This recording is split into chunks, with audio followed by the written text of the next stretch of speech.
Hello everyone, I'm delighted to share my journey. I have passed MRCPI 2. I've just got my results yesterday, and this video is just to tell you all how much shorter the journey has been compared to MRCOG. I have cleared MRCPI studying for just 2.5 months with the guidance of the RFA team, Sidra ma'am, and it was a great help to be a part of the course.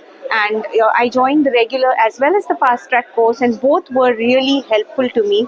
And the ebook was really wonderful, and it gave me a lot of backup. As I told you, I had a very short journey for this exam. I did not have much time to study with practice and home, and everything around was really getting very, very busy.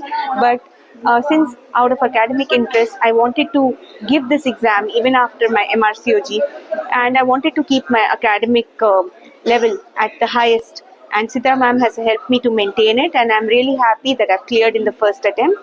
Thank you very much, Sita ma'am. Thank you for all your efforts. Thank you, RFA team. Thank you, Binte Hawa and Safa ma'am. Thank you for all your efforts and inputs all the time. Okay.